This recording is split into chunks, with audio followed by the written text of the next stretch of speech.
So this is like a testimony in itself how God uses he wants to use us. He'll use anybody in the most unlikely situations. And I told you like my childhood friends, like they're the ones who introduced me to drugs. Like and these are the friends that I grew up with. I knew my whole life. I played baseball with, I skateboarded with, I went fishing with. Um, They introduced me to drugs. We got hooked on drugs together, became homeless together, got locked up together. But one by one, they were like, I can't do it anymore. And they got clean and sober. Now, in 2009, they tried to give me 18 years for this. It's called organized retail crime and pretty much like racketeering charges. And I was a 3-time convicted felon. So they were trying to hit me with, they were trying to make an example out of me. And by God's grace, they found some loopholes. I got out. Um, and then I went on a string of bank robberies. And I'm on the run. It's 2012. And so I'm getting to the God point. I know I'm long winded. We can edit this, but. This is great. No, like. Great testimony. It's 2012. I rack up more charges. I'm on the run for first degree armed bank robbery. I know they're looking for me. The friends that I'm running with they had this like hairball idea. Hey, let's rob a bank in a small town next door to a police station.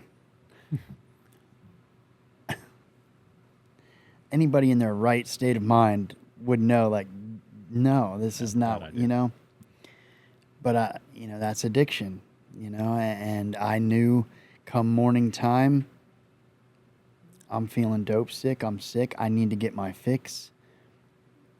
I'm going to do whatever it takes to get that, And people don't realize addiction is an unclean spirit. Addiction is the spirit of bondage. And it's just a way for the enemy to have access and control over your life. I was a slave. I was a slave to the enemy. I was a slave to those drugs. Come morning time, I'm going to do whatever I have to do to get my fix. But this is kind of where God intervened in my life, because we're supposed to rob this bank the next morning.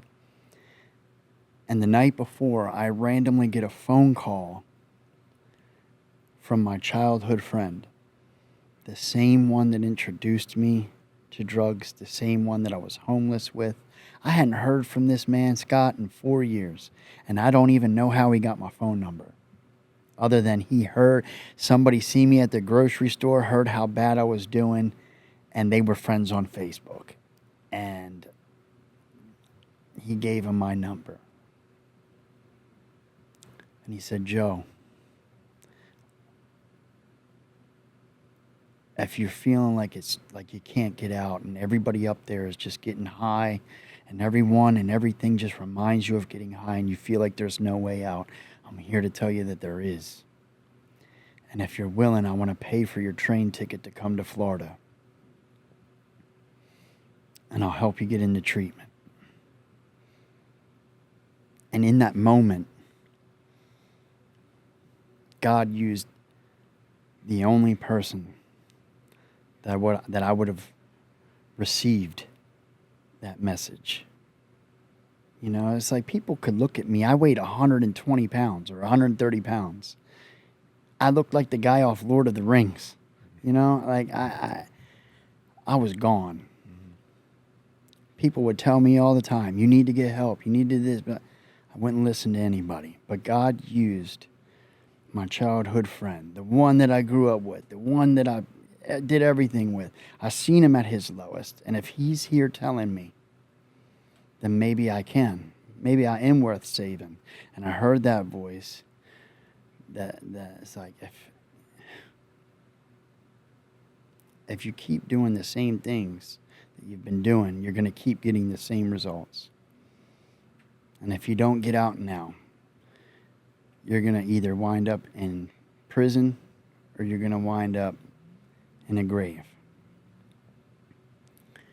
And that morning I woke up and I went to the train station. And I caught a 26-hour train ride down to Florida, South Florida, with nothing but the clothes on my back. I had no idea where I was going, Scott. I had no idea what I was doing. Mm-hmm. But something had to change, you know.